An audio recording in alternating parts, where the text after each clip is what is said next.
Hey everybody, what's up? Tonight for supper I'm making myself some Mexican homemade salsa, tomatoes, onion, cilantro, lemon juice, lemon zest.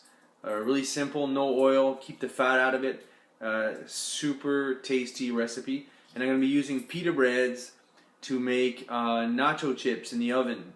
Put some seasonings on that instead of, eating bagged nacho chips full of fat and salt, all kinds of stuff you don't need in there.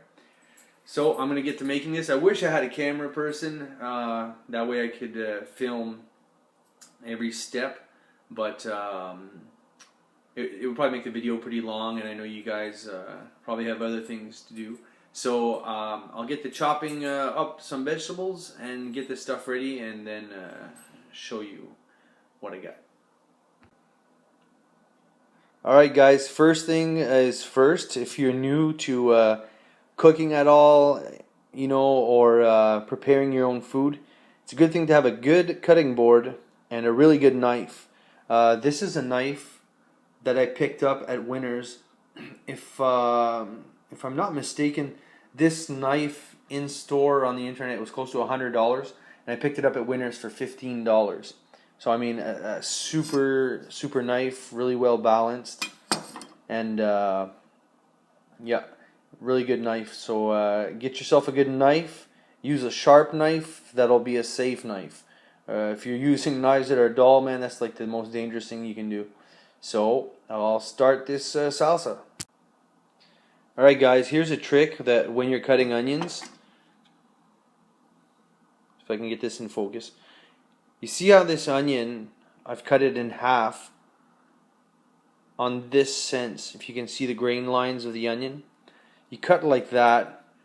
After you cut like this, all right, and that's going to give you a bunch of rows of onions that already have the grain lines going this way on the onion, so that when you cut it back this way, you already have tiny little squares of onion that you don't need to slice, in depth, going like this way too.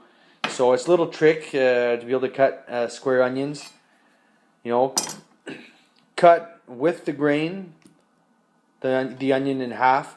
Cut with the grain again on this side, and then when you go this way, your onion will already be cut into squares. Alright guys, so here's the pita chips in the oven, getting ready to bake. There's nothing crazy or complicated about this. Just cut up some pita bread and bake it in the oven. Alright guys, so here's the onion, tomato, and lemon juice and zest in the bowl. So you can just stir that around.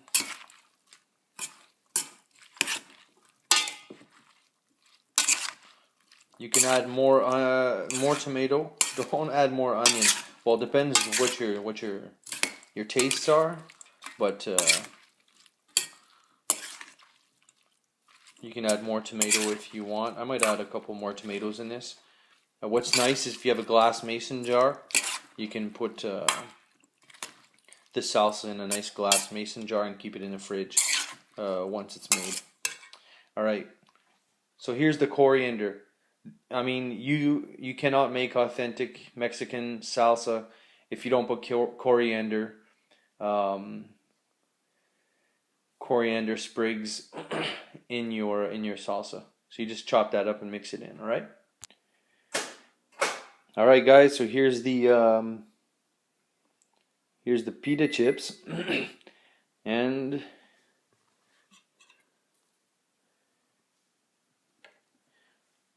here's the finished salsa. That's what it looks like. You can add some black pepper. I added a little bit of black pepper. You can add chili flakes. You can add a little bit of sriracha sauce.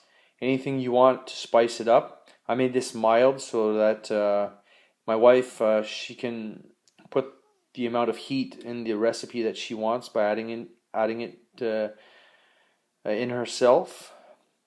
I like it pretty spicy, so I'll add some heat to mine. And this makes a good little snack. You can put some de la cheese a vegan cheese on that or some kind of cheese substitute. But I don't really like to do it because those cheeses are actually pretty high in oils and hidden fats. So I just skip that. I don't need it. So that's it. Got a nice little mason jar here to make a nice. Maybe I'll make a couple jars of this and keep it in the fridge. So I hope this gives you guys an idea for a little snack supper that you can make. This is probably not the only thing I'm going to eat. I got some leftover yellow flesh potatoes there in the fridge, so I'll probably eat that too. So you guys have a good evening and stay healthy, eat healthy, and move your body. Get out there and exercise.